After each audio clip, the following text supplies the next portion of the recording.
What if everything we thought we knew about ancient civilizations was missing a crucial piece of the puzzle? Picture this. You're standing in a dimly lit library, carefully unrolling a fragile scroll that hasn't been touched for centuries. As your eyes scan the faded ink, you realize you're not just reading words, you're staring at a map of the stars, plotted with impossible precision long before the invention of telescopes. This isn't science fiction. Scattered across the globe, hidden within crumbling manuscripts, etched into clay tablets, and woven into sacred texts, lie secrets that defy our understanding of history. These ancient documents don't just tell stories, they contain coded astronomical knowledge so advanced, it forces us to question how civilizations thousands of years ago could have grasped the cosmos with such startling accuracy. From the moment humans first looked up at the night sky, we've been obsessed with unlocking its mysteries.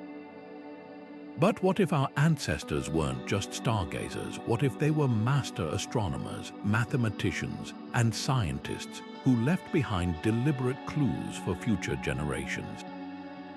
Take the Babylonians, who tracked the movement of planets with jaw-dropping precision on clay tablets over 3,000 years ago, or the Maya, whose codices reveal a cosmic calendar so precise it still aligns with modern astronomical events. These aren't lucky guesses or vague observations, they're sophisticated calculations, encoded in ways that only now, with our modern tools, we're beginning to decipher. The question isn't just how they did it, it's why. What were they trying to preserve, and what does it mean for us today? This journey isn't just about uncovering ancient secrets, it's about rewriting the story of human ingenuity. Over the next 25 revelations, we'll travel through time, from the dusty shelves of medieval monasteries to the sun-baked ruins of lost empires, piecing together a puzzle that spans continents and millennia. Each of these texts holds a fragment of a larger truth, a hidden dialogue between the past and the stars. Some were nearly destroyed by time, others deliberately concealed, but all of them whisper the same tantalizing promise. There's so much more to our history than we've been told. So settle in, because by the end of this exploration, you'll never look at the night sky or the ancient world the same way again. To understand why ancient cultures poured so much effort into studying the stars, we have to step into their world, a place where the sky wasn't just a backdrop, but a living, breathing guide. Imagine being an Egyptian priest 3,000 years ago, watching the Nile's annual flood coincide precisely with the rise of Sirius, the brightest star in the night sky. That wasn't coincidence, it was a celestial clock dictating when to plant crops and ensuring survival. For the Maya, the movements of Venus weren't just points of light, they were omens, signaling the right time for war or peace. And the Sumerians, they didn't just track Jupiter, they mapped its orbit with such precision that modern astronomers still marvel at their clay tablet calculations. But here's what's truly mind-bending. These civilizations achieved all this without telescopes, without computers, without any of the tools we take for granted today. The Dogon people of West Africa, for example, described the existence of Sirius B, a dwarf star invisible to the naked eye centuries before modern telescopes confirmed it. How the Babylonian Venus Tablet, dating back to 1600 BC, records the planet's movements with an accuracy that would challenge even today's amateur astronomers. These weren't just lucky guesses, they were systematic, repeatable observations, often spanning generations, which raises the unavoidable question, were they working with knowledge we've since forgotten?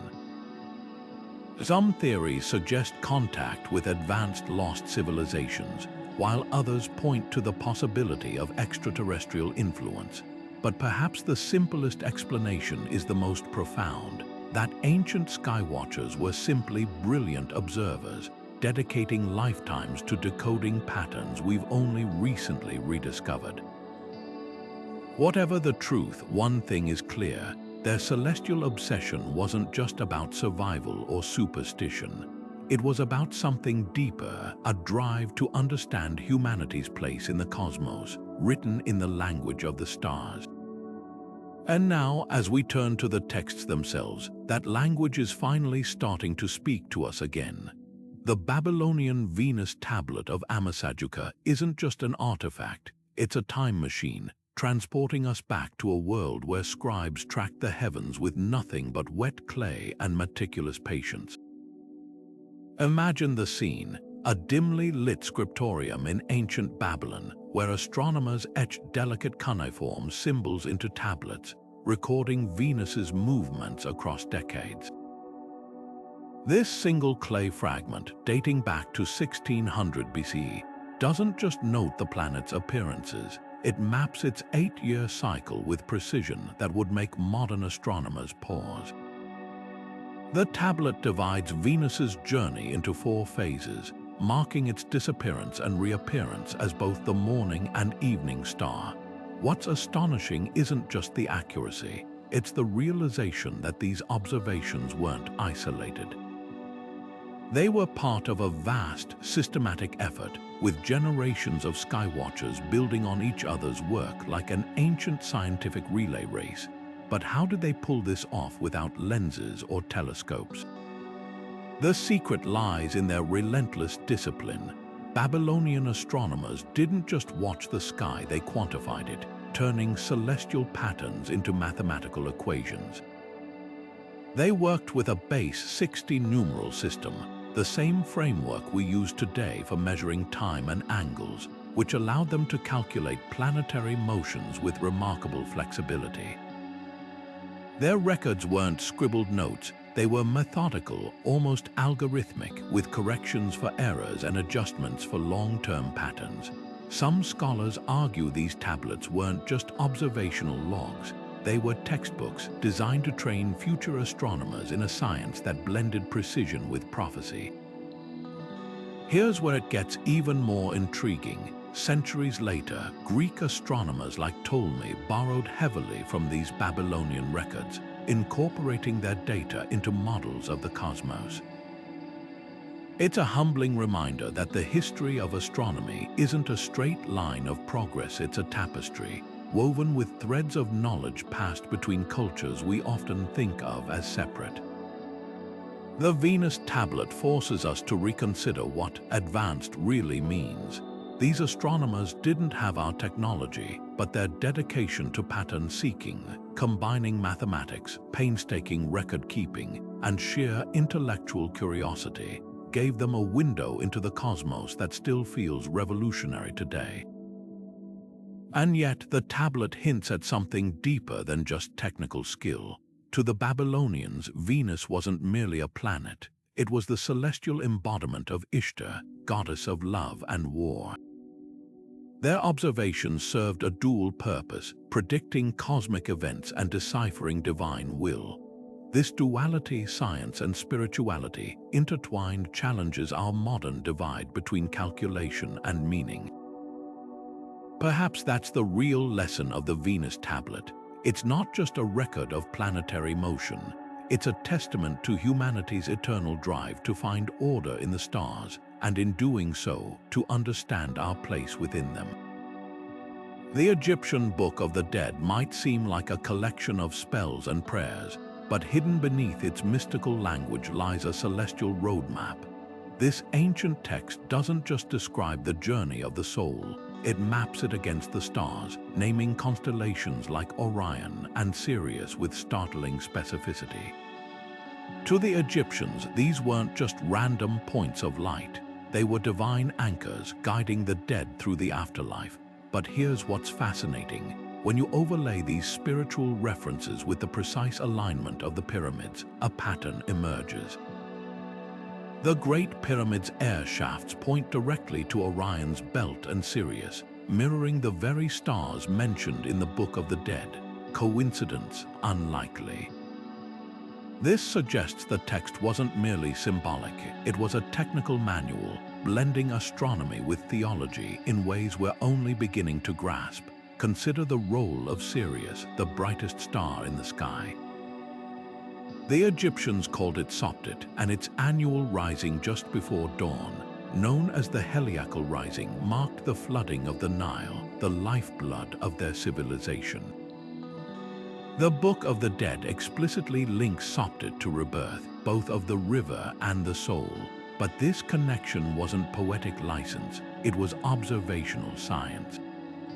Priests tracked Sirius's movements with such precision that their calendar, based on its cycles, was more accurate than the one used by their Roman successors centuries later. The text even describes celestial gates guarded by gods' metaphors, perhaps, for specific astronomical events like solstices or planetary alignments. What makes this even more compelling is the way these astronomical references are woven into rituals. Spells meant to guide the deceased often include instructions oriented by star positions, as if the afterlife itself was a cosmic landscape. For example, one passage directs the soul to follow the path of the eastern stars, a possible reference to the Milky Way's seasonal visibility. Another describes the god Osiris as he who enters the horizon, a phrase that aligns with the sun's daily path, a concept later echoed in Greek and Roman astronomy. This wasn't just mythology, it was a sophisticated understanding of celestial mechanics disguised as religion. So why hide astronomical knowledge in a spiritual text? The answer might lie in the sacred nature of both the stars and the written word. In a society where literacy was power, encoding scientific truths within religious doctrine ensured their preservation. Temples doubled as observatories, and priests were both theologians and scientists, studying the sky to predict floods, plan harvests, and align monuments. The Book of the Dead, then, becomes more than a funerary guide. It's a snapshot of a culture that saw no divide between the heavens and the earth, between science and the sacred. The implications are profound. If we reinterpret these myths as observational records, suddenly the pyramids, the temples, and even the artwork take on new meaning. The Dendera Zodiac, a later Egyptian artifact, depicts constellations with uncanny accuracy, suggesting this knowledge persisted for millennia. Perhaps the Book of the Dead's greatest lesson isn't about death at all, but about how a civilization can encode its deepest scientific insights into stories, ensuring they'd echo across the ages. And now, as modern astronomers peel back those layers, we're left wondering how many other myths might be waiting to reveal their celestial secrets. Buried beneath layers of time and misinterpretation, the Mayan Dresden Codex stands as one of humanity's most astonishing astronomical documents. Picture a book made not of paper, but of beaten bark, its pages folded like an accordion, covered in intricate glyphs painted with vibrant dyes that have somehow survived nearly 900 years. This isn't just art, it's a sophisticated celestial almanac, tracking the dance of Venus with such precision that modern astronomers still reference its tables. The Mayans didn't just observe the stars, they wove them into the fabric of daily life, using the codex to predict eclipses, time agricultural cycles, and even schedule sacred ceremonies. What makes the Dresden Codex so extraordinary isn't just its accuracy, it's the sheer ambition of its calculations. The Mayans charted Venus's synodic period, the time it takes to return to the same position in the sky down to a fraction of a day, a feat requiring generations of meticulous record-keeping. Their lunar tables are equally impressive, correcting for the moon's subtle orbital variations with a level of detail that rivals modern ephemerides. But here's the real kicker: these calculations weren't just academic, they were practical. Farmers used them to plant crops when Venus appeared as the morning star, knowing its cycles signaled seasonal rains. Priests timed rituals to coincide with eclipses, turning celestial events into moments of divine communion. Then there's the long count calendar, the source of so much misplaced doomsday hype. Far from predicting catastrophe, this system reveals the Mayans' grasp of deep time. They calculated planetary cycles spanning millions of days, a scale that dwarfs the short-term thinking of many later cultures. The infamous 2012 date, just one reset point in an endless cosmic cycle, like flipping an odometer, not an end but a renewal. Yet for all their celestial mastery, the Mayan civilization collapsed. Drought, warfare, and resource depletion likely played roles, but their downfall raises a haunting question. How could a culture so attuned to the rhythms of the universe fail to foresee its own unraveling? Perhaps the answer lies in the codex itself. Unlike the Babylonians or Egyptians, the Mayans didn't separate science from spirituality. Their astronomy was inseparable from prophecy, and their obsession with cosmic order might have blinded them to earthly chaos. Or maybe their knowledge was too specialized, locked within priestly elites who couldn't adapt when crisis came. The Dresden Codex survived fires, European conquest, and centuries of neglect to reach us, a fragile bridge between past and present. As we decode its pages, we're not just recovering lost astronomy, we're confronting the limits of knowledge itself. The Mayans remind us that understanding the stars doesn't guarantee control over destiny. Their legacy isn't a warning, but an invitation to keep looking up, yes, but also to stay grounded in the world those stars illuminate. Among the rusted treasures pulled from the Antikythera shipwreck, a jumble of statues and pottery lost beneath the Mediterranean for 2,000 years, one object stood out, a corroded bronze lump that would rewrite history. When cleaned, it revealed a labyrinth of gears, dials, and inscriptions so precise it's been called the world's first analog computer. But the real mystery isn't just the mechanism itself, it's the manual that once accompanied it. A guidebook to the cosmos that may have held secrets even more revolutionary than the device. Imagine unrolling a papyrus scroll alongside this intricate machine, following step-by-step instructions to track the moon's wobble, predict eclipses years in advance, or chart the erratic path of planets against the Zodiac.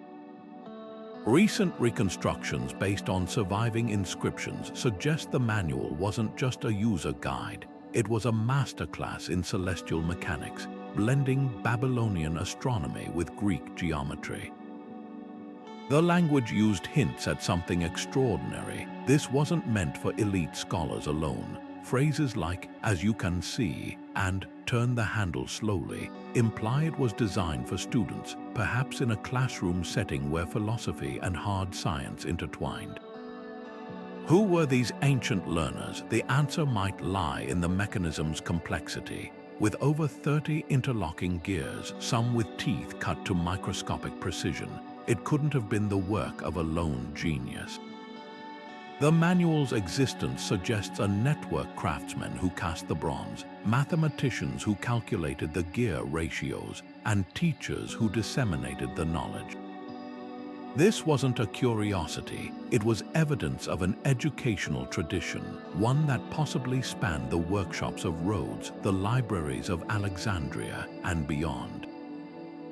The real shock comes when you realize how much was lost. Cicero wrote of similar devices, describing a bronze sphere built by Archimedes that replicated planetary motions. If such technology was widespread enough for a Roman lawyer to reference casually, how many other Antikytheras might have existed? The manual's fate, likely disintegrated in seawater or burned in some long-forgotten library fire, leaves us with haunting questions.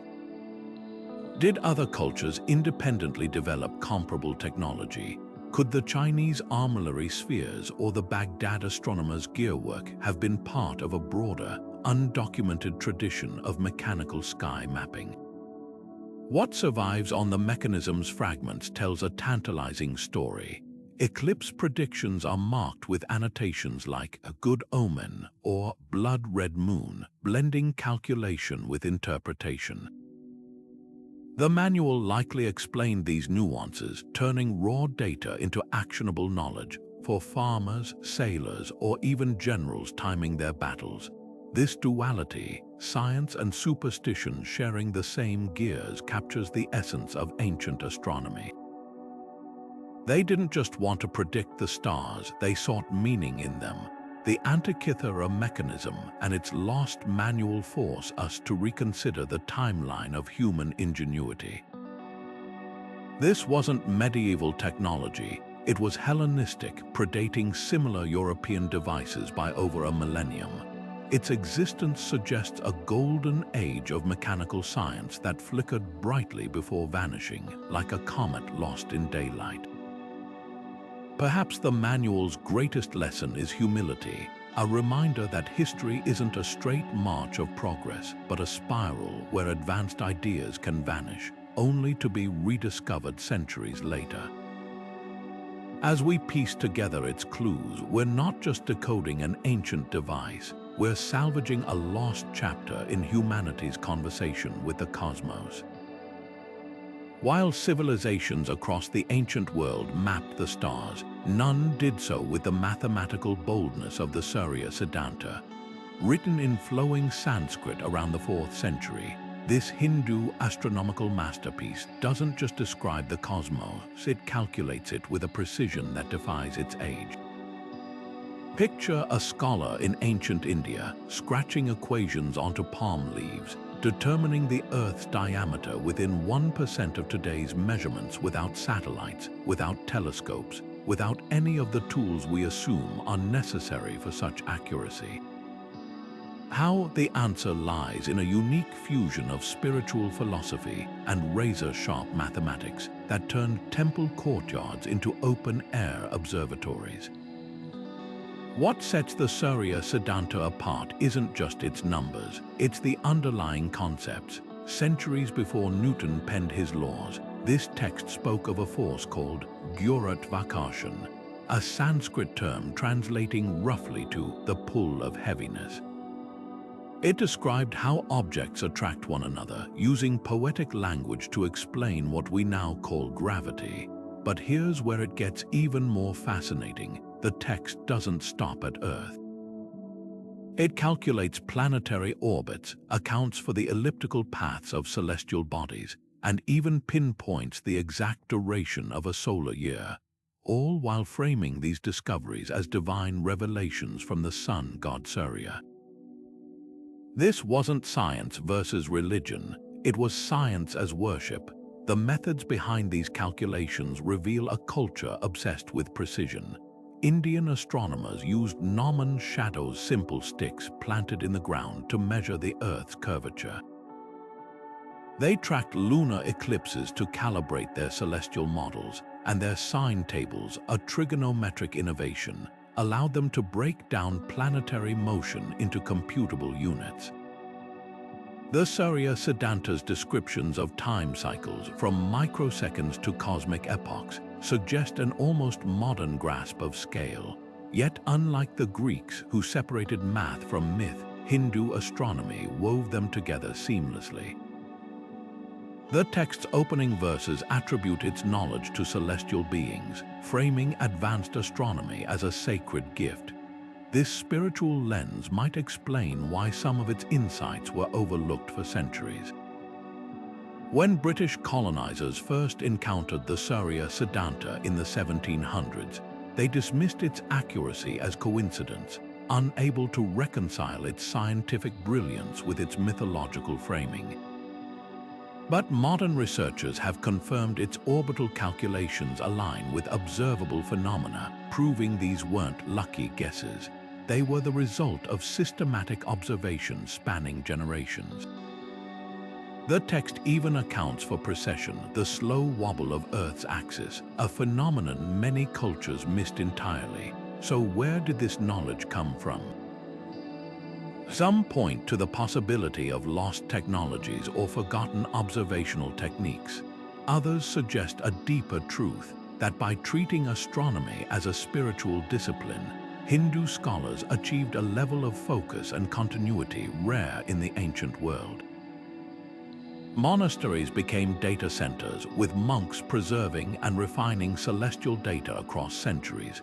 The Suria Sedanta's real legacy isn't just in its numbers, it's in its proof that curiosity and devotion can coexist, that the pursuit of cosmic truth might just be humanity's highest form of reverence.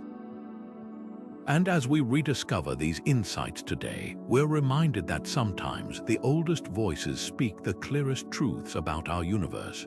Long before telescopes pierced the night sky, Chinese astronomers were charting the heavens with nothing but bamboo rods and unwavering patience.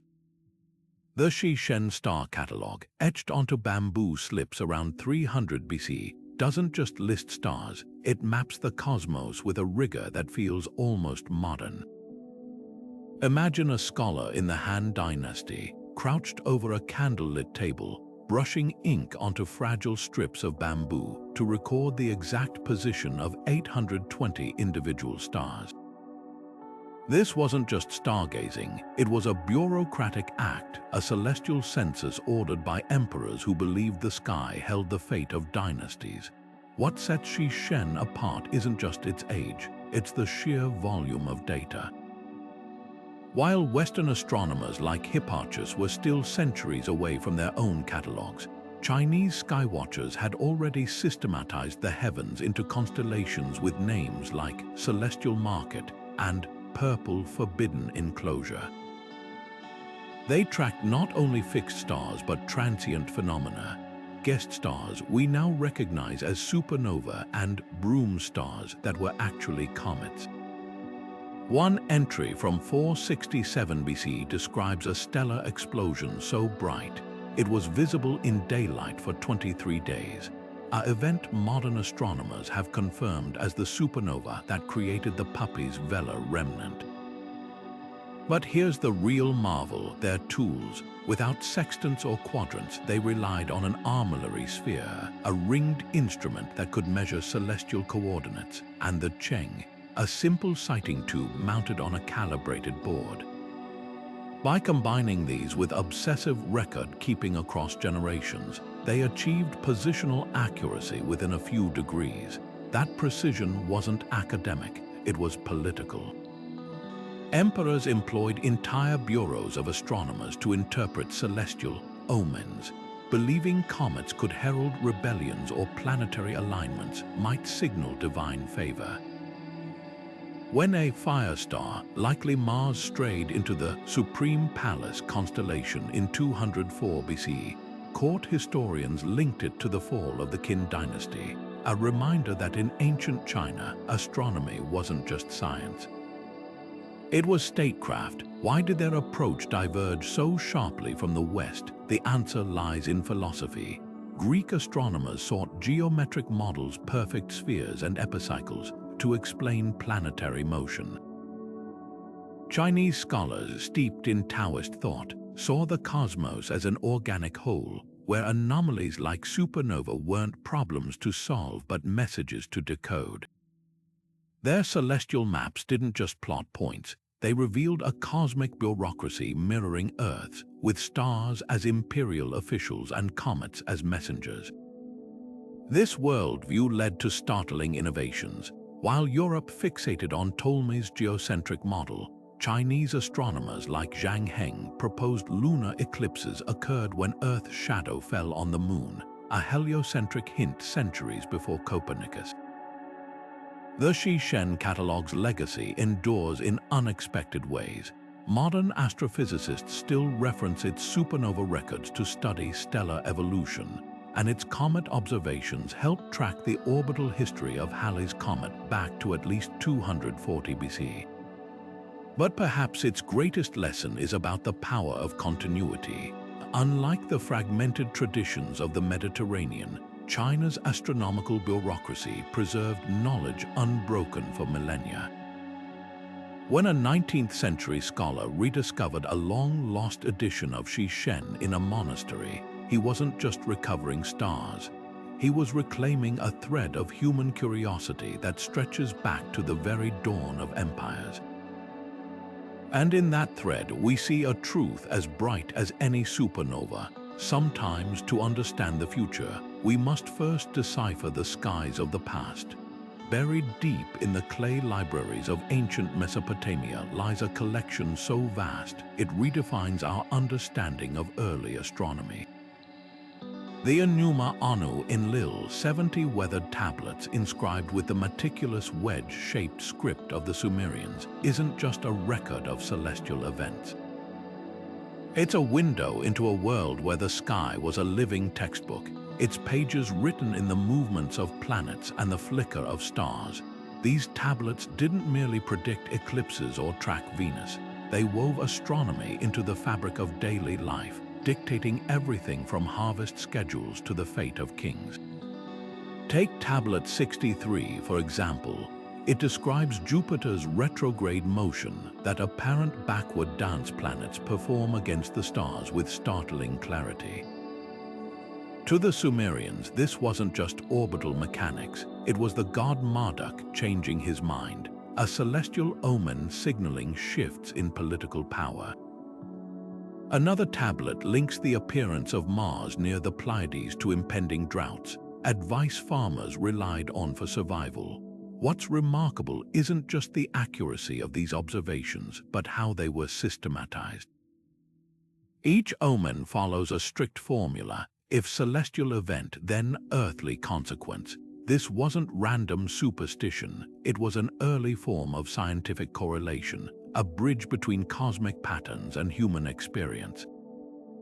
But the real genius of the Enuma Anu in Lill lies in its longevity. These tablets weren't static records. They were living documents, updated across centuries as new observations refined predictions. Babylonian scribes later added their own annotations, creating a collaborative project spanning generations. Some entries even account for observational errors, noting when expectations didn't match reality, a humility rare in ancient texts. This iterative approach reveals something profound. The Sumerians and their successors weren't passive skywatchers. They were proto-scientists testing hypotheses against the night. Then there's the mystery of the planetary gods. Descriptions of deities like Nergal Mars or Nabu Mercury mirror the planet's orbital behaviors with uncanny precision. Ishtar's descent into the underworld, a Venus disappearing from evening skies, matches the planet's synodic cycle exactly. Were these myths simply poetic coincidences, or did they encode advanced knowledge in allegory? The tablets hint at an answer. One passage describes Marduk's path as a looping track through 12 constellations, a dead ringer for Jupiter's 12-year orbit. Another details the moon god Sin's crown of rays, eerily similar to modern explanations of lunar halos. What emerges from these cracked clay fragments is a culture that saw no divide between the sacred and the scientific. To them, a comet wasn't just ice and dust, it was a divine messenger. But that spiritual lens didn't cloud their observations, it sharpened them. By treating celestial events as omens, they ensured generations of scribes would preserve the data with reverent precision. The Enuma Anu in Lill's greatest lesson might be this: sometimes to see the stars clearly, you must first believe they're watching back. And in that dance of faith and observation, they built a legacy that still lights our way today. High atop the ruins of Chala, where stone warriors still stare blankly toward the horizon, lies a puzzle carved in basalt and myth. The Toltecs, masters of architecture and astronomy long before the Aztecs rose to power, left behind tantalizing clues in their so-called astronomical annals, a collection of painted codices and stone carvings that blur the line between celestial observation and sacred storytelling. Unlike the precise numerical tables of the Maya or Babylonians, the Toltecs encoded their knowledge in geometry and legend, embedding star patterns into the very layout of their cities. Walk the ruins of their capital and you'll notice something eerie. The pyramids of Chela align not just with solstices, but with specific constellations on key dates, forming a giant, earthly mirror of the heavens. Take the legend of Quetzalcoatl, the feathered serpent god. Most cultures dismiss it as mere mythology, but the Toltec annals describe his descent from the sky in terms that match the trajectory of Venus during its brightest phases. Their carvings show serpent bodies coiled around temples in patterns that mirror the planet's retrograde loops, a celestial dance frozen in stone. Even more startling, the annals reference a smoking mirror used to observe the stars, likely polished obsidian slabs that functioned as primitive telescopes. When Spanish conquistadors later shattered these mirrors, they weren't just destroying art, they were obliterating lenses to the cosmos. The real breakthrough came when researchers overlaid Toltec star maps onto their sacred sites. The so-called Atlantean statues at Chela, for instance, aren't just warrior columns, they're arranged to mirror the belt of Orion when viewed from the temple steps during the spring equinox. Their annals speak of star roads, straight causeways between cities that align with celestial events, much like how Teotihuacan's Avenue of the Dead frames the Pleiades. This wasn't random, it was a deliberate fusion of urban planning and astrophysics, turning entire cities into astronomical instruments. Yet the Toltecs' greatest secret might lie in their collapse. Their annals prophesied a fifth age ushered in by cosmic upheaval, a possible reference to a witnessed supernova or comet impact. Around the year 1000, their civilization abruptly declined, just as Chinese and Arab records note a guest star bright enough to cast shadows. Coincidence, or did the Toltecs, like the Maya, interpret celestial warnings too late? Their legacy challenges us to see myth not as fiction, but as another language for truth, one where feathered serpents slither not through jungle canopies, but across the star-strewn canvas of the night. Discovered in the highlands of Ethiopia, hidden among dusty monastery shelves for centuries, the Book of Enoch reads like something from a science fiction epic, except it was written over 2,000 years ago. This ancient text doesn't just recount visions of angels and apocalypse, it meticulously charts the movements of the sun, moon, and stars with a precision that baffles modern scholars. One passage describes a solar year as 364 days exactly, a figure so close to our current calculation of 365.24 days that it raises eyebrows. Another details the moon's phases with such accuracy. It's as if the author had access to telescopic data millennia before Galileo, but here's where it gets truly strange. Enoch speaks of watchers, celestial beings who descended to Earth, teaching humanity forbidden arts like metallurgy, herbology, and astronomy. Were these fallen angels, as religious tradition suggests, or could they represent an advanced civilization whose knowledge was later mythologized? The text even describes heavenly chariots and burning mountains that sound eerily reminiscent of spacecraft or volcanic eruptions witnessed by ancient skywatchers. These passages blur the line between divine revelation and first-hand accounts of unexplained phenomena. The most startling section, however, is the Book of the Luminaries. Here, Enoch divides the year into 4 seasons of exactly 91 days each, with solstices and equinoxes marked as pivotal gates where the sun's path shifts. Modern simulations confirm these alignments match the skies over Jerusalem around 300 BCE, proof this wasn't vague symbolism, but precise observational data. Even more perplexing, Enoch describes a great year cycle of 940 solar years, a concept eerily similar to the precession of the equinoxes, which ancient cultures weren't supposed to understand. So how did an ancient scribe grasp these concepts? Some argue Enoch encoded surviving fragments of Babylonian or Egyptian astronomy passed down through secret traditions.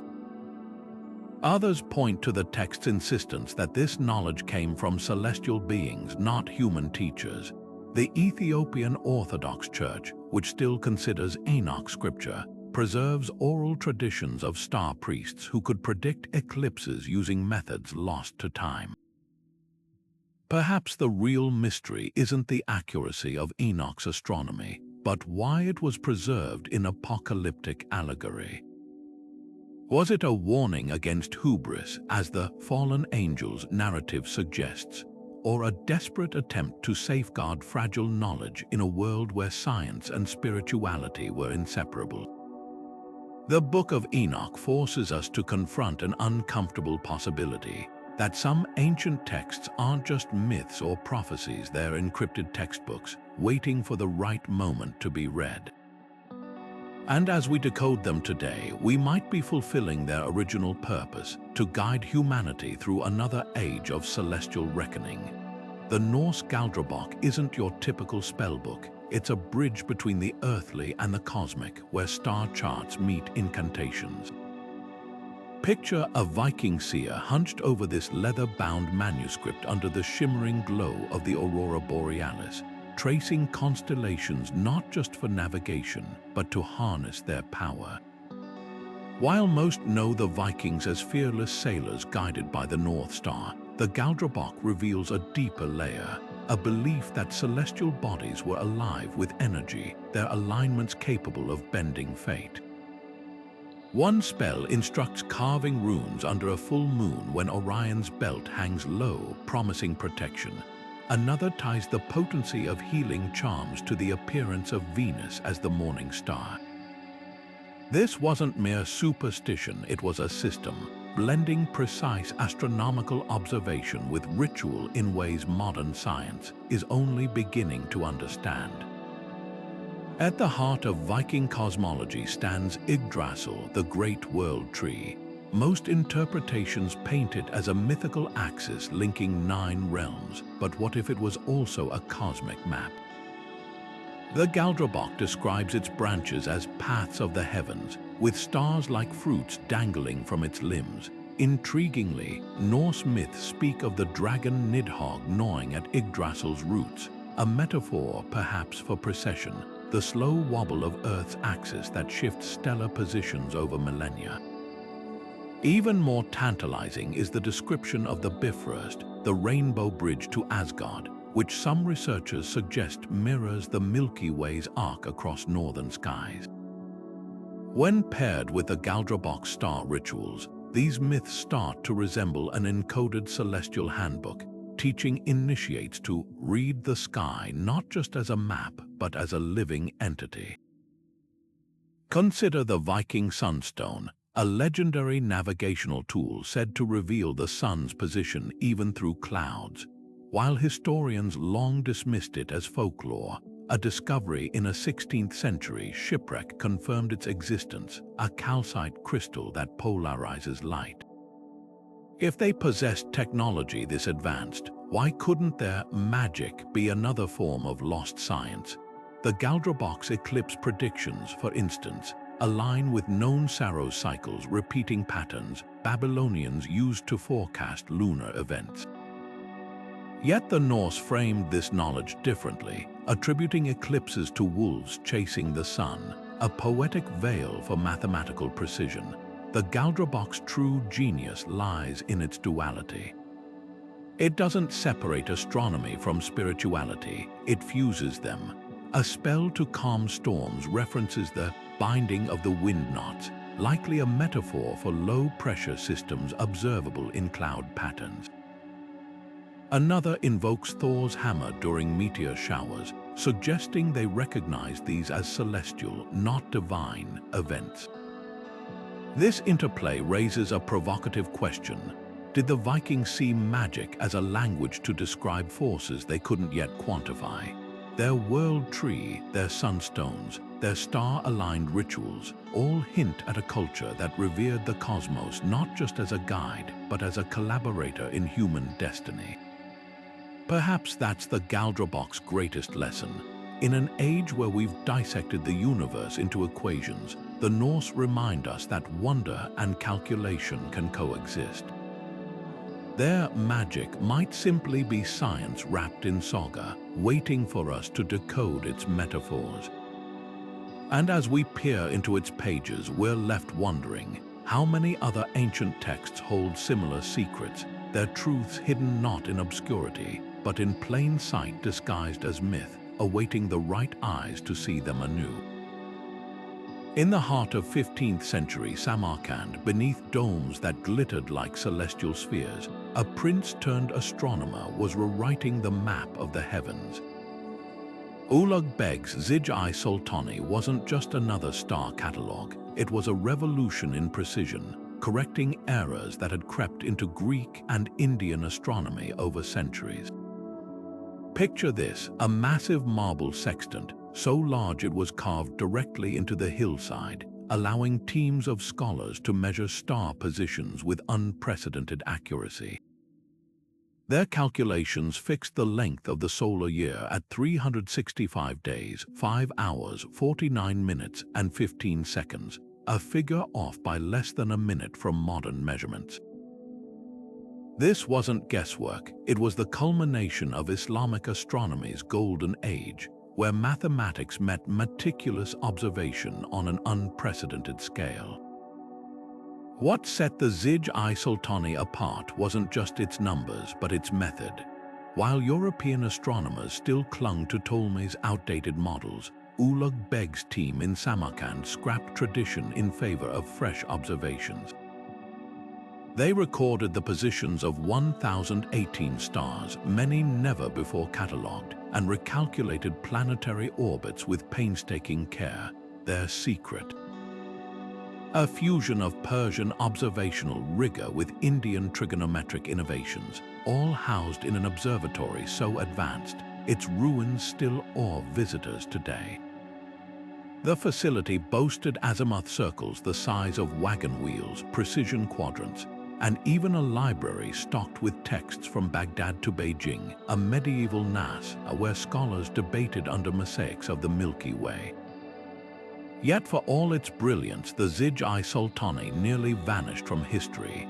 When Ulugh Beg was assassinated in a political coup, his observatory was razed, its instruments smashed by religious extremists who saw science as heresy. For centuries, the catalogue survived only in scattered manuscripts until Renaissance scholars rediscovered its Arabic copies and realized its value. Copernicus himself likely studied Ulugh Beg's star tables, which corrected Ptolemy's errors about Earth's wobble, a key step toward heliocentrism. Even Tycho Brahe, the father of modern observational astronomy, borrowed techniques from Samarkand's legacy without always crediting their origins. The Zige-I-Sultoni's true impact lies in its quiet persistence. While European astronomy often gets credit for the scientific revolution, this Persian masterpiece was the bridge, the missing link between ancient stargazers and the cosmos of Kepler and Galileo. Its near destruction reminds us how fragile knowledge can be, how easily a single act of violence might have erased centuries of progress. But like the stars it mapped, the Zige-I-Sultoni refused to fade. Hidden in monastery vaults and traders' satchels, it traveled silently across continents, whispering to those who would listen. The heavens belong to no one culture, and truth, once measured, cannot be unmade. Across the red dunes and salt flats of Australia, where GPS signals fade and modern maps fail, an ancient navigation system still guides the way, not with compasses or coordinates, but with song.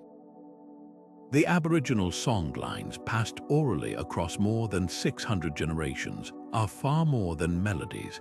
They're living star charts, weaving constellations into stories that map both land and sky. Imagine walking through the outback at night, singing verses that name each star while your feet trace invisible paths between waterholes, a practice unchanged since the last ice age. This isn't metaphor, It's a survival technology, one that encodes celestial mechanics in rhythm and rhyme with startling precision. Take the story of the emu in the sky, a constellation formed not by connecting stars, but by the dark patches of the Milky Way. To the Kamilaroi people, its rising signals the season to gather emu eggs, while its position at dusk points to hidden water sources. The songline tied to this constellation doesn't just describe the stars, it mirrors their alignment with rock art and landscape features, creating a three-dimensional map. Sing the right verse when Orion's belt touches the horizon, and you'll know to turn east toward a canyon where springs flow. Misplace a single word, and the thread is broken. What's revolutionary about the songlines isn't just their accuracy, it's their longevity. Without a single written word, Aboriginal cultures preserved astronomical knowledge through mnemonics so effective, they dwarf the lifespans of parchment or stone. The secret lies in layered storytelling. Each song embeds multiple meanings, from practical navigation to sacred lore, ensuring the science survives even if one layer fades. For example, the Yolngu people's Morning Star songline tracks Venus's cycles while also recounting the creator-ancestor Barnumber's journey, a duality that made the data unforgettable. Modern experiments have confirmed these oral maps can guide travelers across 300 miles of trackless desert with minimal error, rivaling satellite precision. But the songlines challenge more than just our assumptions about ancient science. They redefine what observation means. Western astronomy often separates data from narrative, but Aboriginal traditions treat the sky as a storybook where planets are ancestors and comets are messengers. This perspective isn't primitive, it's sophisticated. By personifying celestial bodies, the stories encode their behaviors in intuitive ways. When the Pitjantjatjara speak of the Pleiades as seven sisters fleeing a hunter Orion, they are also noting the cluster's heliacal rising, a seasonal marker for ceremonies. The narrative isn't decoration, it's the delivery system for hard science, yet these living libraries are vanishing. Colonization and climate change have disrupted the songlines, leaving gaps in knowledge that took millennia to perfect. Recent efforts to document them reveal tantalizing hints of even deeper astronomy, references to variable stars like Betelgeuse and descriptions of supernova that might match known stellar explosions. Some songlines even seem to reference Sahol, the ancient land bridge drowned by rising seas 12,000 years ago, suggesting memories stretching back to the Pleistocene. The songline's greatest lesson might be humility. In an age of silicon and satellites, we've forgotten how to let the stars speak. Aboriginal cultures remind us that science thrives not just in labs, but in stories around campfires, in ceremony, in the spaces between notes. Their astronomy isn't locked in glass cases or equations. It walks the land, sings on the wind, and watches the sky with eyes older than pyramids. To hear these songs isn't just to learn the stars, it's to remember how deeply, how brilliantly we once listened.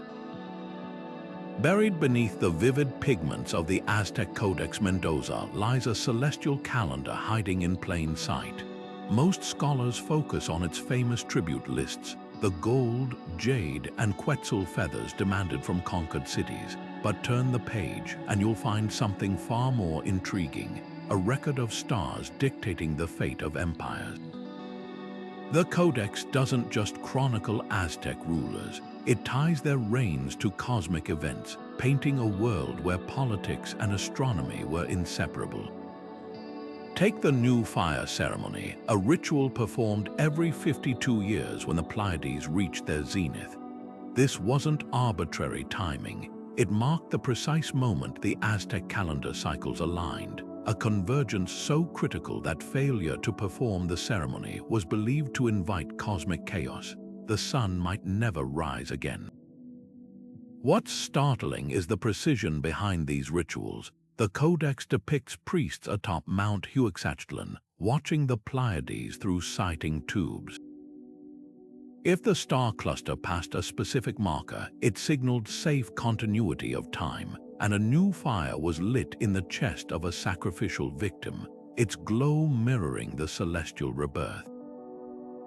But if clouds obscured the view, panic. The Codex shows crowds weeping, warriors preparing for doom, a reaction that seems extreme until you realize the stakes. The Aztecs weren't just tracking stars, they'd woven them into a grand cosmological engine where human actions maintained universal balance. Sacrifices, often dismissed as barbaric, might have been seen as astronomical maintenance, offerings to keep the gears of heaven turning. The deeper you dig into the Mendoza's star charts, the clearer this connection becomes. Eclipse glyphs appear beside the reigns of specific emperors, suggesting celestial omens legitimized their rule. A blood-red moon during Ahuitzotli's reign, the Codex portrays it not as misfortune, but as divine endorsement of his conquests. Even the so-called Templo Maya in Tenochtitlan wasn't just a pyramid, it was a celestial model.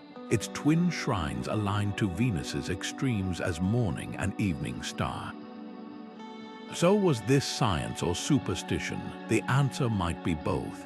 Modern simulations confirm the Pleiades' zenith did occur as the Codex records, proving the Aztecs' observational accuracy. Yet their interpretation, that human blood fueled the cosmos, reflects a world view where science and spirituality were one. The Mendoza challenges us to reconsider what advanced astronomy looks like. These weren't primitive sky gazers, they were architects of a cosmic order, using rituals as precisely as we use telescopes. Their codex not just a history book, but a manual for sustaining the universe itself. High in the Himalayas, where thin air sharpens the mind and the stars blaze with unnatural clarity, monks have preserved a text that blurs the line between prayer and physics. The Kalachakra Tantra, literally Wheel of Time, isn't just a Buddhist scripture, it's a cosmic blueprint, mapping planetary motions onto spiritual practice with a precision that unsettles modern astronomers. Picture a meditation chamber where monks chant not to deities, but to the orbits of Jupiter and Saturn, their mantras timed to celestial rhythms described in exacting detail. This isn't metaphor. The text specifies Mars's synodic period as 780 days, modern science says 780.9, and Venus's as 583.9 days, NASA figure 583.92. How could a 12th century text composed without telescopes nail these numbers within fractions of a percent? The answer might lie in the Tantra's unique perspective. Unlike Western astronomy, which separates observer from cosmos, the Kalachakra treats planets as extensions of consciousness. Its outer wheel describes celestial mechanics, the inner wheel maps these movements onto the human energy system, and the secret wheel ties both to enlightenment. When the text speaks of Saturn's 30-year cycle, it's not just tracking the planet, it's linking that rhythm to stages of meditative mastery. This holistic view allowed monks to perceive patterns invisible to disconnected observers. They noticed, for instance, that every 60 years, Jupiter and Saturn's conjunctions create a near-perfect pentagram in the sky, a cycle they called the Brihaspati Chandra Yuga, now recognized by astrophysicists as the Grand Cynetic Period. Most astonishing is the Tantra's description of time itself. Its great time wheels depict universes expanding and contracting in vast cycles, not unlike modern theories of cosmological inflation. One passage describes empty kalpas, periods when universes dissolve into potentiality before reforming, eerily mirroring quantum vacuum fluctuations. The text even hints at relativity, stating time bends like a black snake near massive objects. These aren't vague poetic strokes, they're precise assertions embedded in meditation manuals meant for practical use.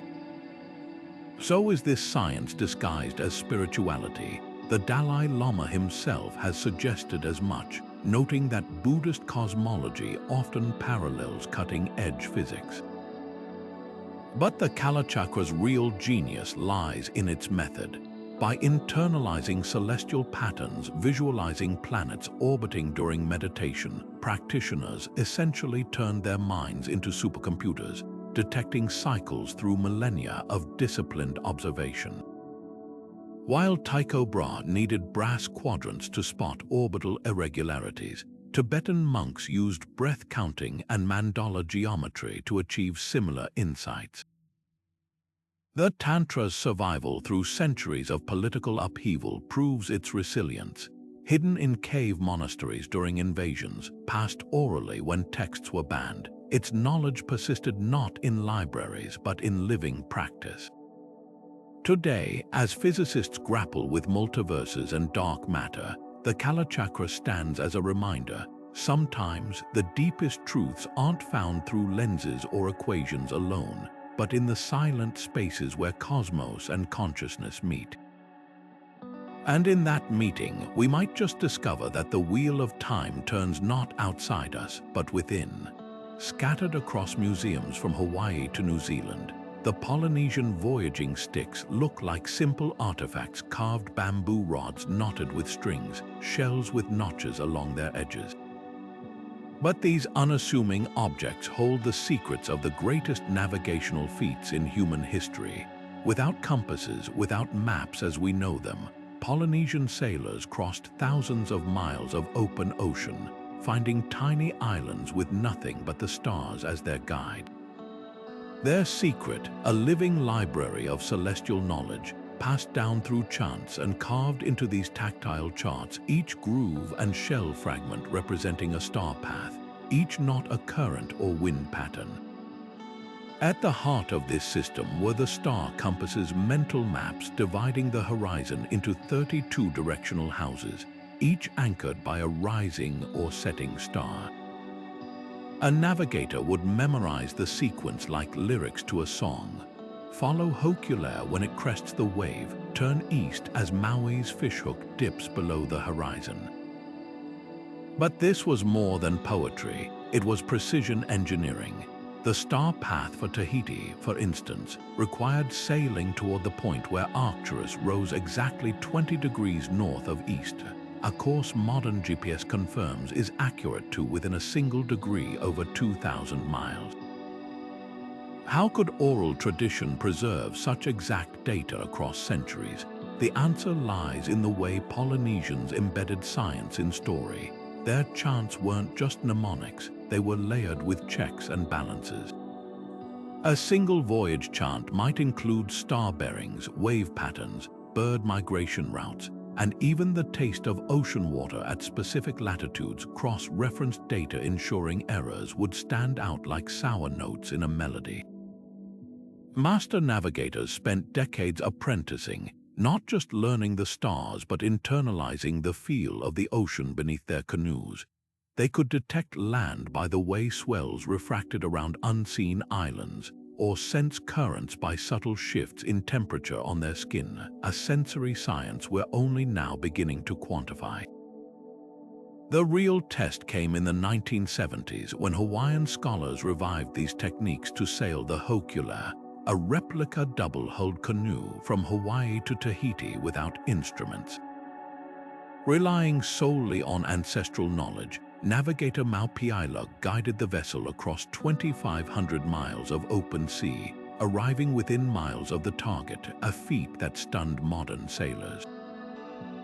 His tools, a hand-carved stick chart showing swell intersections, and a lifetime of star chants humming in his bones. What's most humbling isn't the accuracy of Polynesian navigation, it's the philosophy behind it. Unlike Western maps that fix positions as static points, their star paths were fluid, dynamic dialogues between Voyager and Cosmos. A navigator didn't conquer the ocean, they danced with it, reading the sky's subtle cues like a partner's lead. In an age of satellite precision, their wisdom whispers a counterpoint. Sometimes the oldest maps aren't drawn on paper, but written in the language of waves and wind, waiting for those who still remember how to listen.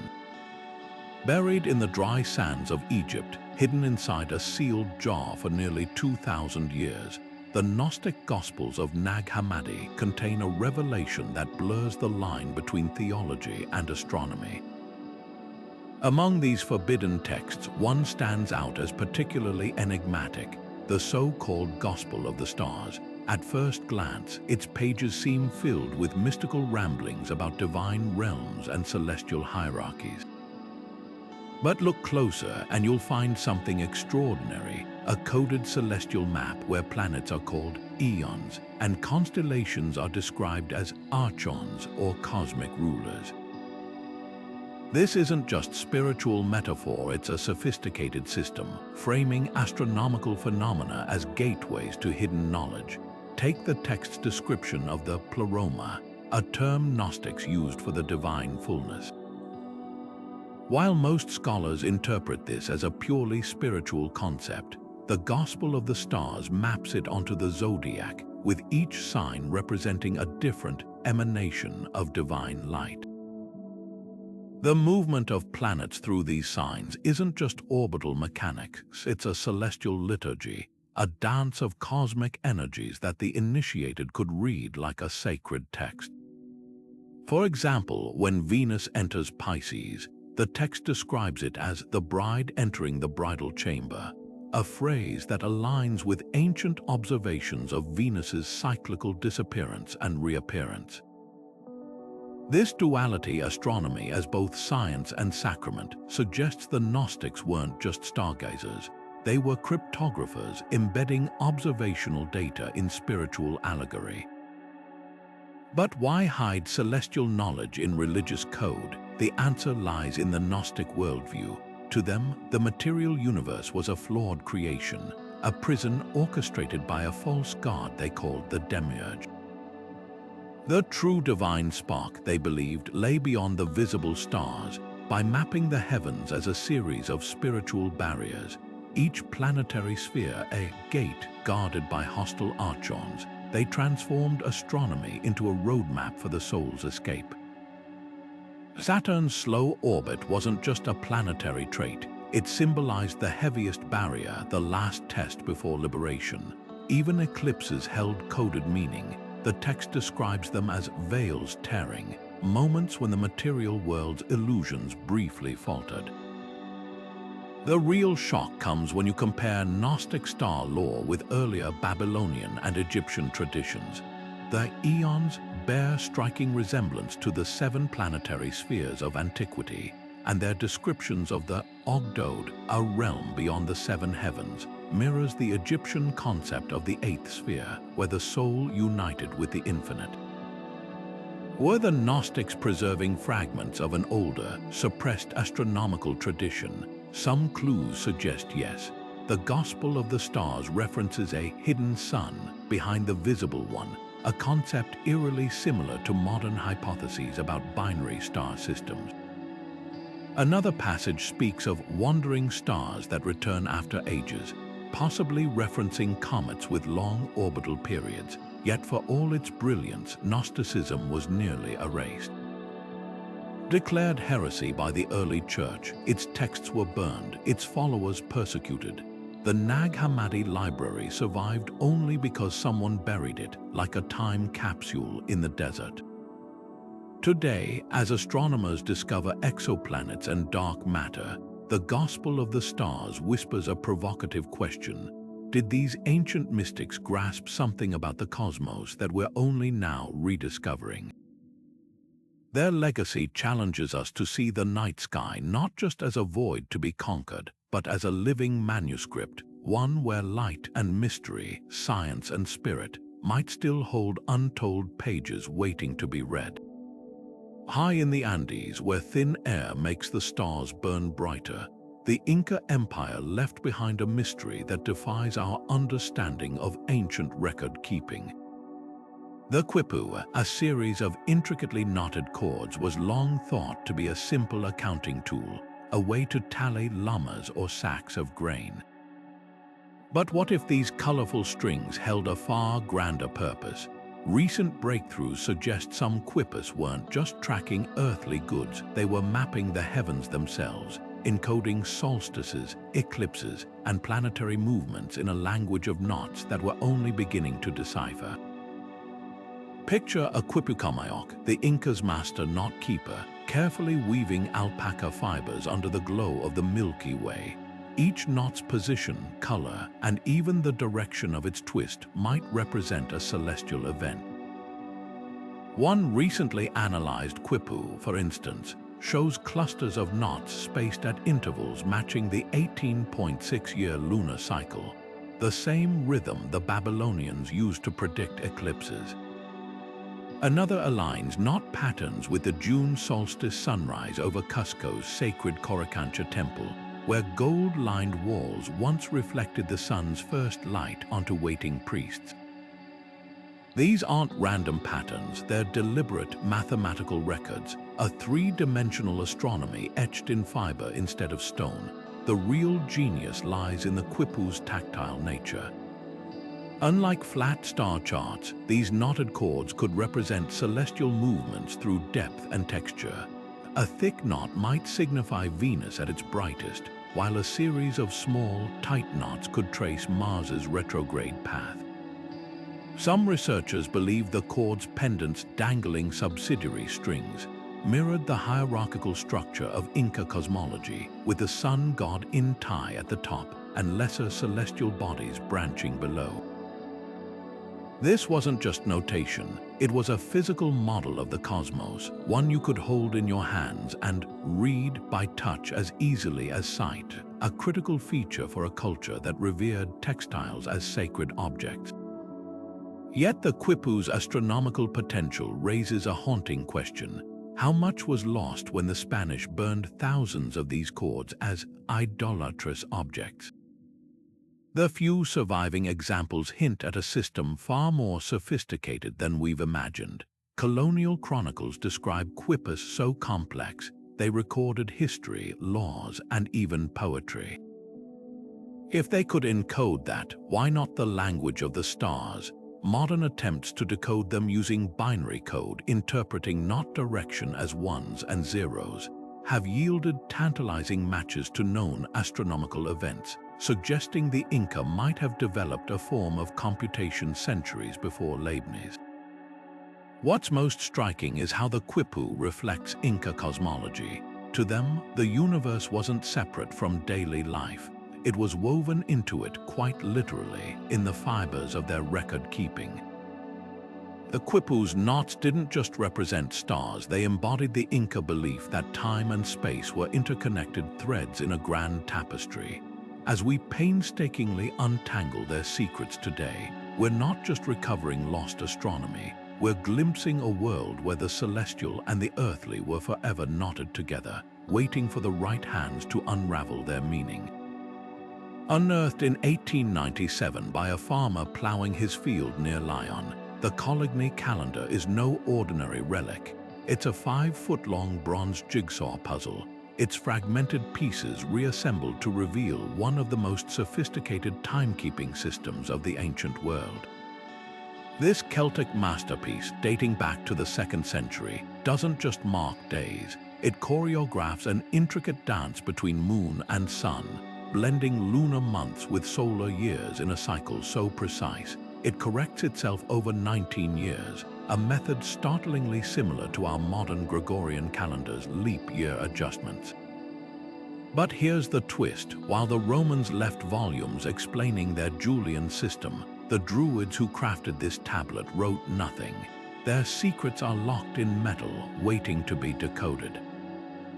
Look closer at the calendar's etched markings and patterns emerge. 62 months are divided into 2 types, Motu lucky and Anmotu unlucky, each governing rituals, harvests, and even battles.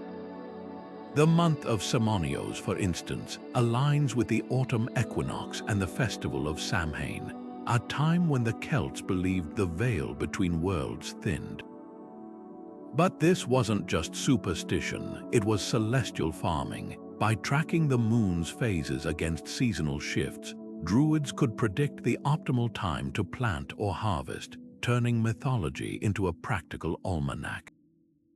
The calendar even accounts for a 13th intercalary month every 2.5 years, synchronizing lunar cycles with the solar year long before Rome adopted similar fixes. The real mystery lies in what's missing. Unlike Egyptian or Babylonian calendars, the Kalachakra tablet has no depictions of gods or constellations. Instead, it's all numbers and abbreviations, a cold, mathematical approach that clashes with the Druids' reputation as mystical tree worshippers. Was this artifact part of a larger system, perhaps accompanied by oral teachings or wooden companion pieces lost to time? Clues surface in medieval Irish texts, where references to the reckoning of the moon mirror the Kalachakra's calculations, suggesting a pan-Celtic tradition spanning centuries. Even Julius Caesar, who famously suppressed the Druids, admitted in his writings that their astronomy rivaled Rome's high praise from a conqueror bent on portraying them as barbarians. Why go to such lengths without writing explanations? The answer might lie in the Druidic tradition itself. Classical authors like Pliny noted that Druids forbade recording their knowledge, believing sacred truths lost power when written. The Kalachakra calendar, then, could be a rare exception, a compromise between secrecy and necessity, encoding celestial wisdom in a form only initiates could fully decipher. Its very survival, buried and forgotten, hints at a last-ditch effort to preserve knowledge before Roman legions crushed their culture. Today, as scholars debate whether the calendar's 3 nights of Samanios refers to a lunar eclipse or a solstice alignment, one thing is clear: this bronze tablet isn't just a timekeeper. It's a silent rebellion, a testament to a science that refused to be erased. And in its cold metal grooves, we can almost hear the whispers of the last Druids, counting the stars as the world they knew slipped away. Deep in the vaults of Jain temples, where the air hums with ancient chants, lie cosmic diagrams so vast in scope they dwarf modern astronomy textbooks. The Jain cosmological maps, painted on cloth or etched into temple walls, don't just sketch stars. They sprawl across infinity, depicting multiverses stacked like layers of a cosmic onion, each with its own dimensions and laws. Imagine a monk in 4th century India, sitting cross-legged under a palm leaf manuscript, calculating the lifespan of the universe as 8,400 billion years, a number so precise it aligns with modern estimates of cosmic cycles. This wasn't mysticism, it was mathematics of the highest order, achieved without a single lens or telescope. What sets these maps apart is their granularity. The Jains divided time into Kalachakras, wheels within wheels, where the smallest measurable unit, a samaya, lasts less than a nanosecond, while the grandest cycle spans countless eons. Their universe isn't static. It breathes, expanding and contracting in rhythms that echo contemporary theories of big bangs and big crunches. Even more startling are the lokas, realms arranged in a geometric lattice resembling string theory's Calabi-Yau shapes, extra-dimensional spaces physicists now hypothesize could underlie reality. How did monks with no particle accelerators visualize such complexity? The answer lies in their unique blend of logic and meditation. Jain scholars like Acharya Kundakunda didn't just observe nature, they internalized it, using rigorous debate and mental modeling to dissect spacetime itself. Consider the Triloka, a 3-tiered map of the cosmos. At its base lies the underworld, where beings dwell in darkness. Above floats the middle world, our earthly realm, and towering beyond it, the upper worlds shimmering with light. At first glance, this seems like myth, until you notice the precision of its proportions. The distances between realms follow strict logarithmic scales, mirroring the fractal-like distribution of galaxies in modern cosmology. Even the description of siddhas, liberated souls at the universe's apex, resonates with physics' idea of energy escaping gravitational collapse. The real enigma is their grasp of scale. Jain texts describe Anantavyaya, infinite dimensions where time flows at different rates, a concept eerily reminiscent of relativistic time dilation. They even quantified the universe's curvature, speaking of space as folded like cloth, centuries before Einstein's warped spacetime. Some scholars argue these insights sprang from pure deduction. By rejecting a creator god, Jains were forced to explain reality through natural laws, pushing their models to unprecedented rigor. Others suggest lost observational techniques, like tracking star shadows in water-filled vessels to measure celestial angles. Yet for all their brilliance, the Jain maps carry a humbling lesson. Their cosmos isn't just a machine, it's alive with ethical meaning. Each layer reflects karmic density, from the dense suffering of the lower worlds to the radiant purity of the liberated. In this vision, science and spirituality aren't rivals, they're two lenses on the same truth. As we grapple with multiverses and dark matter today, these ancient diagrams whisper a challenge. Perhaps the universe isn't just out there to be measured, but in here to be understood, a dance of numbers and wisdom, waiting for us to reconnect the threads. The Emerald Tablet of Hermes Trismegistus gleams through history like a shard of green glass refracting sunlight, its cryptic words bending the boundaries between science and mysticism. At just a few lines long, this ancient alchemical text wields an influence far beyond its size, whispering the famous axiom, "As above, so below," into the ears of thinkers from medieval monks to Sir Isaac Newton, who pored over its riddles in search of universal law. But beneath its poetic veneer lies a tantalizing possibility. What if this wasn't just philosophy, but a coded manual linking celestial patterns to the very fabric of reality? Consider the timing. The tablet's earliest known versions appear in Arabic texts around the 8th century, claiming to preserve wisdom from an antediluvian sage, Hermes the Thrice Great, a mythical fusion of the Egyptian god Thoth and Greek Hermes. Its descriptions of solar and lunar influences mirror the precise astrological medicine practiced in Alexandria's Great Library, where physicians timed surgeries by planetary alignments.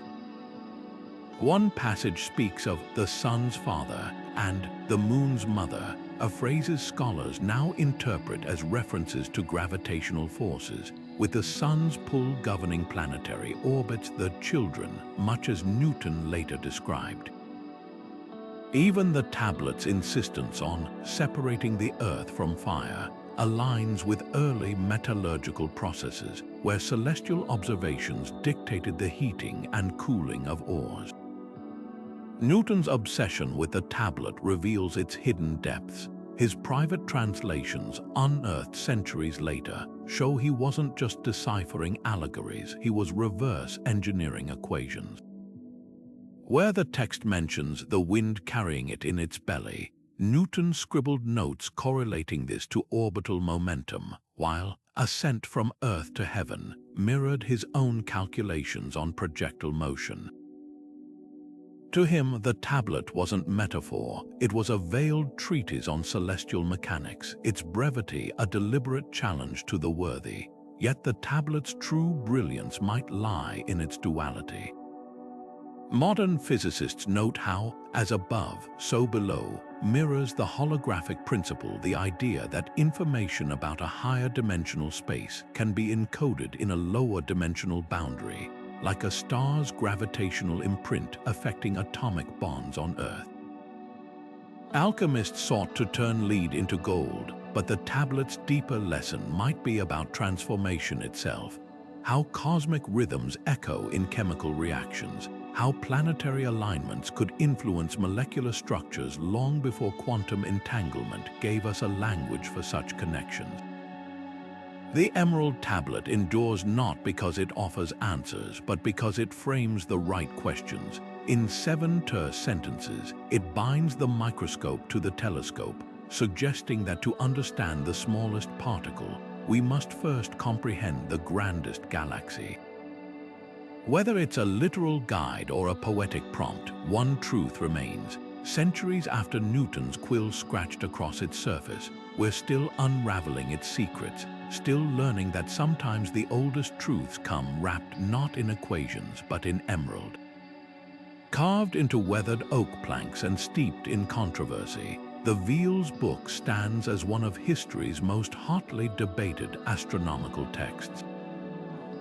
Discovered in the mid-20th century, this collection of wooden tablets inscribed with ancient Slavic symbols tells a story of celestial warfare, gods clashing among the stars, fiery chariots streaking across the heavens, and cosmic trees whose roots and branches span the universe.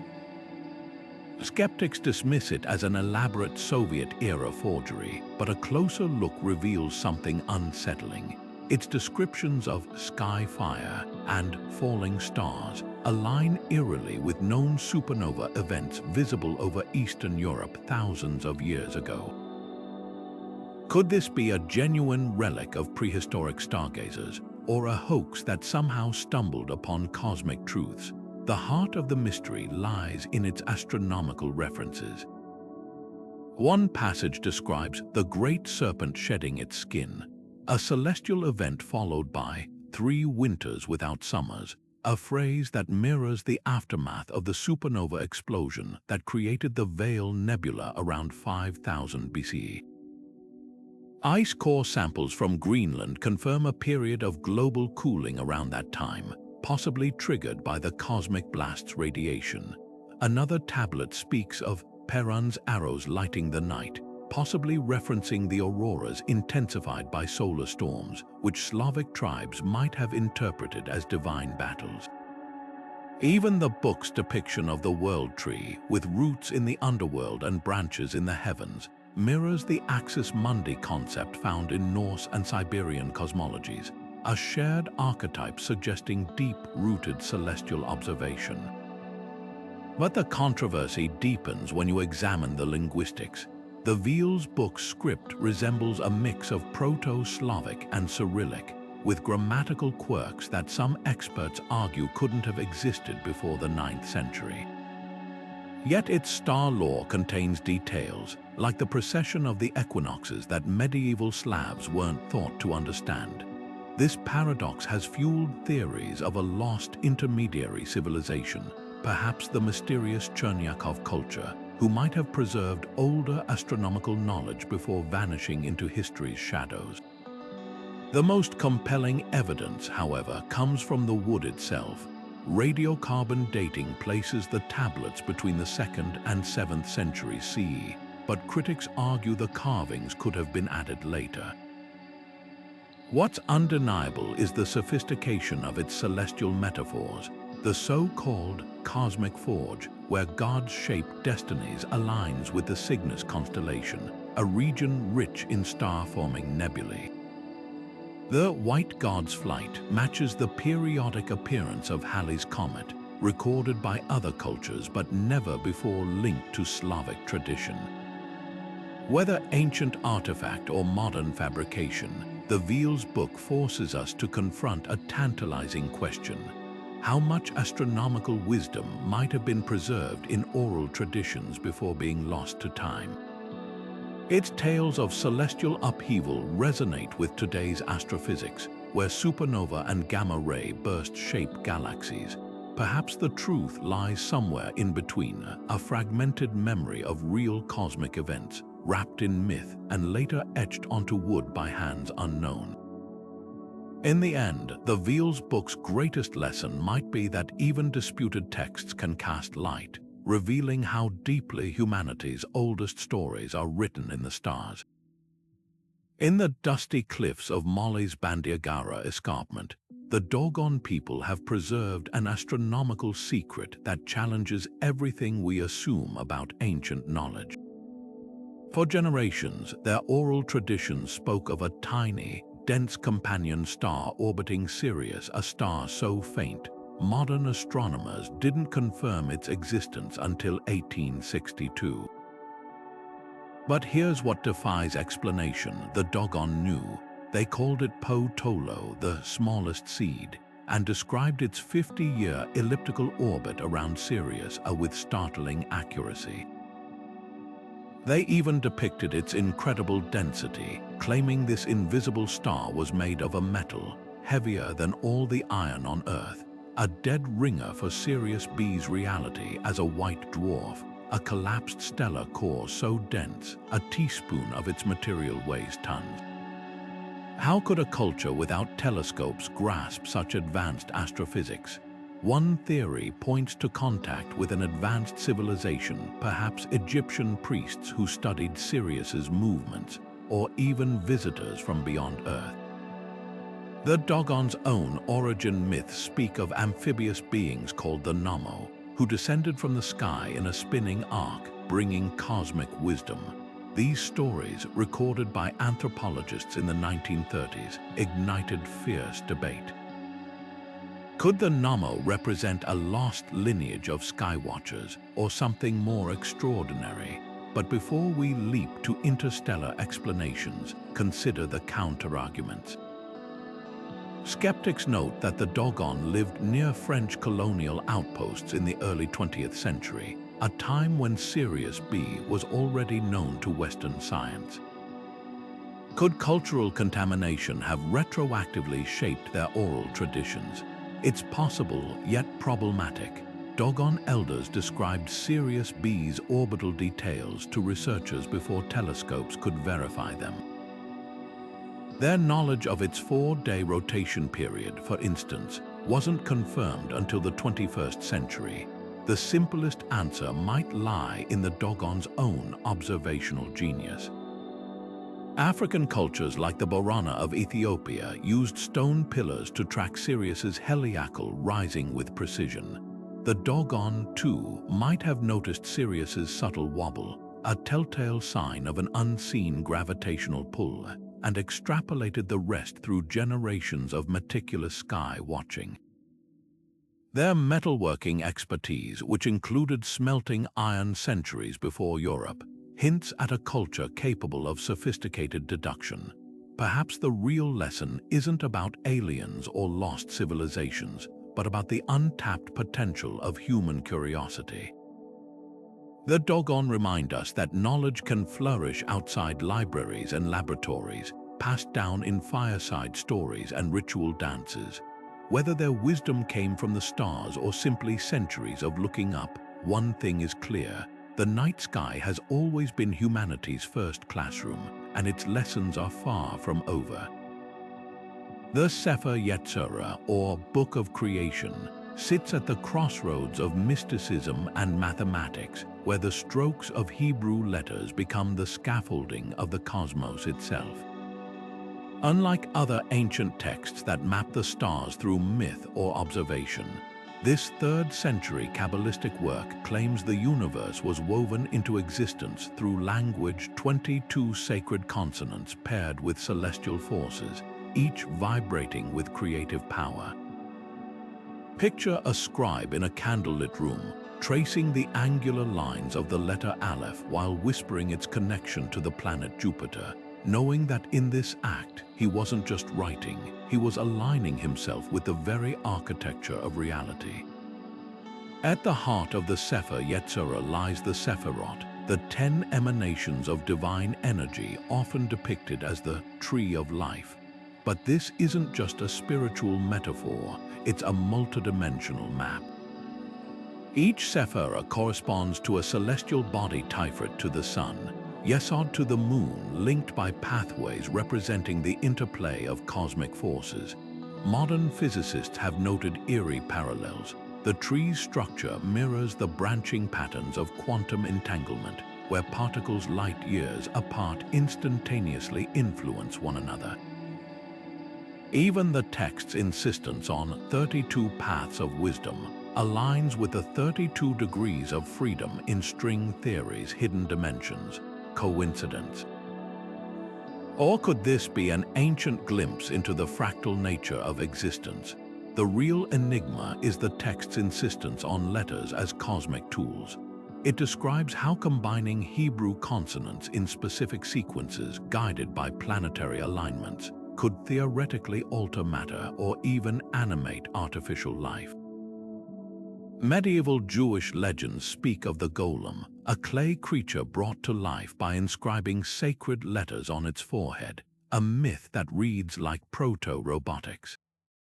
Today, researchers in quantum information theory explore how binary code might one day manipulate reality at the subatomic level, an idea the Sefer Yetzirah seems to have anticipated by millennia. Yet for all its prescience, the text resists easy categorization.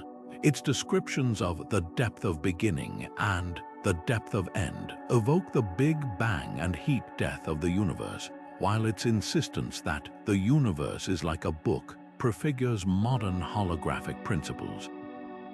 Some scholars argue these insights stem from meditative practices where Kabbalists visualized cosmic processes through letter permutations, a kind of mental particle collider.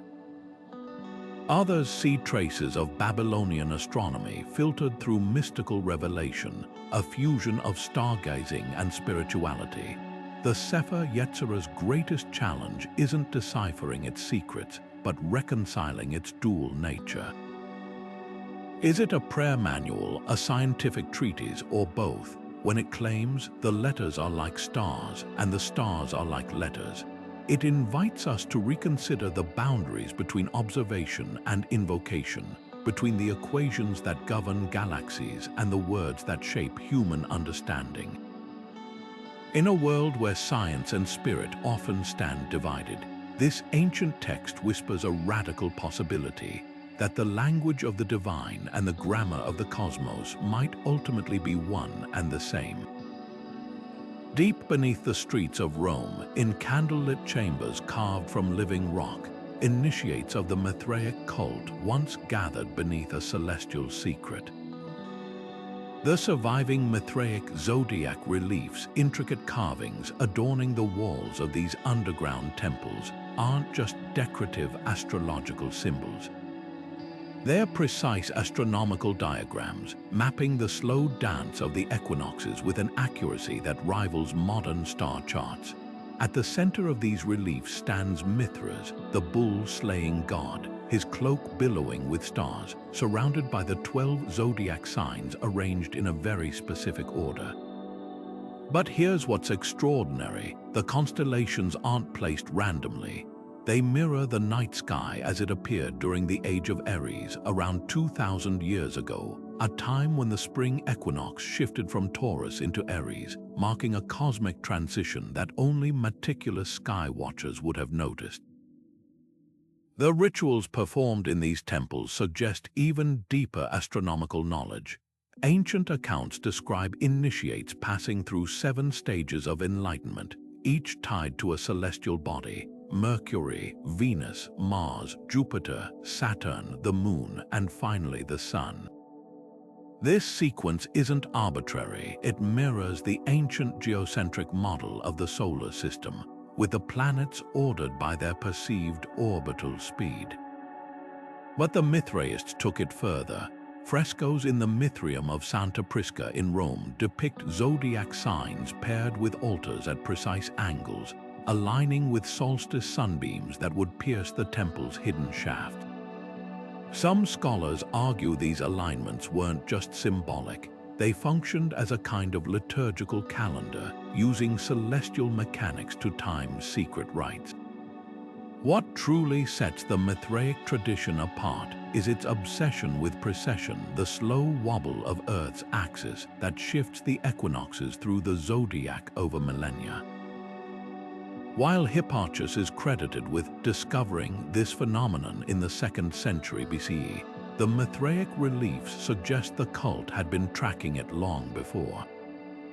Their iconography repeatedly shows the bull Taurus being slain by the god Ares, a metaphor for the astronomical transition between ages. Even the initiation pits found in these temples, where devotees would stand beneath perforated ceilings, allowed starlight to trace constellations onto their bodies at key dates, a visceral fusion of cosmic observation and spiritual transformation. Was Mithraism a covert academy of ancient astronomy? The evidence is compelling. Unlike public Roman religion, which focused on state rituals, Mithraism demanded mathematical precision from its followers. Surveying manuals describe complex star logging exercises, and the cult's exclusive membership limited to soldiers, merchants, and bureaucrats hints at a network of educated elites preserving esoteric knowledge. Some reliefs even depict Mithras holding a celestial sphere marked with equatorial and ecliptic lines, identical to teaching tools used in Hellenistic astronomy schools. Yet the cult's secrecy worked against it. When Christianity rose to power, Mithraic temples were destroyed or repurposed, their star lore fragmented. Today, these zodiac reliefs stand as silent witnesses to a forgotten truth, that in the shadows of empire, beneath the feet of bustling Roman streets, men once gathered not just to worship the stars, but to decode them. Their legacy whispers that the line between religion and science might be thinner than we think, woven not in the light of day, but in the darkness where true mysteries unfold. On the windswept cliffs of Easter Island, where monolithic moai statues stare emptily across the Pacific, another mystery whispers from the grooves of weathered wooden tablets. The Rongorongo script, a series of intricate glyphs carved into driftwood by the island's enigmatic Rapa Nui people, has defied translation for centuries. Unlike the island's famous stone giants, these tablets don't stand proudly in the open. They hide their secrets in delicate, rhythmic incisions that spiral across their surfaces like constellations scattered by a hurricane. But look closer and patterns emerge, repeating sequences of crescent moons, radiating suns, and figures that could represent celestial deities or cosmic events. Some researchers believe these aren't just decorative symbols. They might be one of the few independent writing systems ever invented, and their message could rewrite our understanding of Polynesian astronomy. What makes Rongorongo so tantalizing is its possible connection to celestial cycles. One fragment, known as Tablet C, shows a sequence of 28 glyphs arranged in neat rows, a number that matches the lunar cycle almost exactly. Another depicts what looks like a solar eclipse with a crescent eating a circular disk, echoing descriptions found in other Pacific oral traditions. But here's the twist. Easter Island had no professional astronomer class, no grand observatories like Stonehenge or Chichen Itza. If these tablets do encode astronomical knowledge, it suggests the Rapa Nui developed a sophisticated understanding of the heavens through sheer observation, weaving it into their daily lives in ways we've barely begun to grasp. Theories about Rongorongo's purpose range from the practical to the profound. Some scholars argue it's a liturgical calendar, tracking sacred dates for ceremonies tied to the stars. Others see it as a navigational aid, preserving star paths for voyages across the open ocean, though by the time Europeans arrived, the Rapa Nui had long ceased their long-distance sailing. The most compelling hypothesis comes from linguists who have noticed similarities between certain glyphs and petroglyphs found near ancient fishing shrines, where the alignment of carvings matches the rising of specific stars during tuna migrations. This could mean Rongorongo wasn't just about timekeeping. It was an ecological almanac linking celestial events to the rhythms of survival. Yet the script's resistance to decoding isn't just a linguistic puzzle, it's a historical tragedy. In the 1860s, Christian missionaries banned Rongorongo as pagan, burning countless tablets. The few that survived were dispersed across museums worldwide, severed from the oral traditions that might have explained them. Modern attempts to crack the code using AI or comparative Polynesian languages have yielded flashes of insight, like the possibility that glyphs change meaning when flipped upside down, much like the phases of the moon, but no Rosetta Stone moment. The last native speakers who might have held the key died generations ago, taking their knowledge with them. The greatest clue to Rongorongo's celestial significance might lie not in the tablets themselves, but in the island's folklore.